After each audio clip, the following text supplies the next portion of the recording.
ferme ta gueule! Vous avez trouvé ça violent? Moi, oui, en tout cas. Bienvenue dans une dictature. Mais pardon. Ici, on ne peut pas dire ça. Ici, on est dans une démocratie. Ici, j'ai le droit de parler. Parler le matin, parler le midi, parler le soir. Mais le célèbre metteur en scène et comédien français Jean-Louis Barrault a remis quelques points sur les i.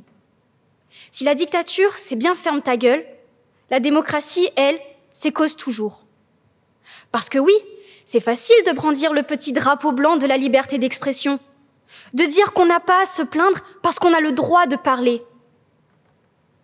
Mais que vaut ce droit si ce que je dis n'est pas pris en considération? Que vaut-il ce droit si je ne suis pas écoutée? Il ne vaut plus rien. Pourquoi ai-je l'impression d'être muette? Suis-je muette? Non, ma bouche crie. Alors pourquoi personne ne bouge? Ma voix serait-elle aussi inutile qu'un minuscule rikiki et insignifiant détail? C'est ça que sont nos droits aux yeux de notre gouvernement? Un détail? Un faux semblant pour que la population ne se soulève pas juste assez pour nous faire croire au bonheur? Mais non, Elina, t'es complètement parano, tu racontes n'importe quoi.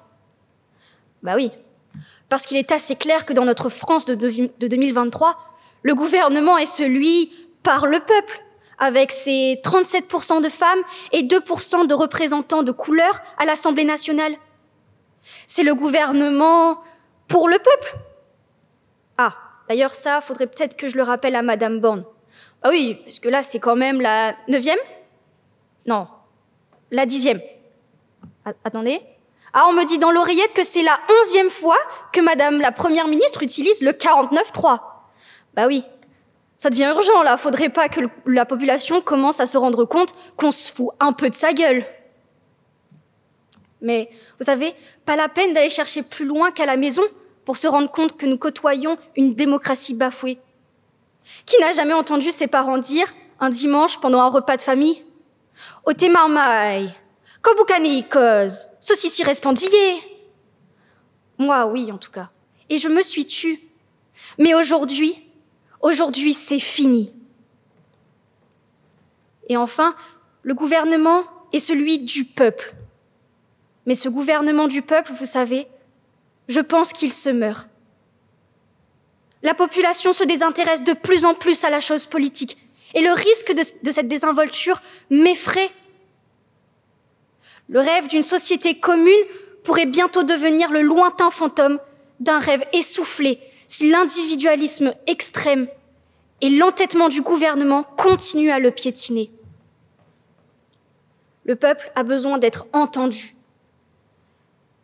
d'être écouté ou au moins d'être respecté. Rien ne garantit que dans 5 ans, dans 10 ans ou encore dans 100 ans, nous aurons toujours ce droit de parole. C'est pour cela même qu'il faut que nous le préservons.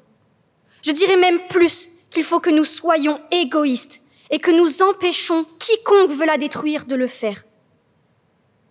Ne prenons pas le risque de nous rendre compte à quel point nous aimions notre liberté. Ne prenons pas le risque de la laisser partir. Et si la démocratie et la dictature sont des régimes totalement différents, elles ont néanmoins un point en commun. Le risque de mener au silence du peuple. L'un par l'usage de la force et l'autre par le mépris envers le peuple. Et moi, Elina, je suis une enfant d'une imparfaite démocratie, celle de France. Mais vous savez quoi? J'en suis très fière. Fière de m'affirmer comme une citoyenne de la liberté. D'une liberté gagnée par le prix du sang et d'une rébellion, et qui aujourd'hui, malgré tous ses défauts, reste ma plus grande chance. Papa et maman m'ont toujours dit que j'étais quelqu'un de naïf, que je me laissais facilement avoir par les belles illusions. Alors oui, peut-être que c'est ma naïveté qui me pousse à dire que les choses peuvent être meilleures que ce qu'elles sont déjà. Mais qu'est-ce que vous voulez? C'est dans ma nature. Et pour une fois, une seule petite fois, je voudrais que ma naïveté ait raison. Raison de croire que la démocratie, aujourd'hui toujours chancelante, est encore capable de se laisser parfaire.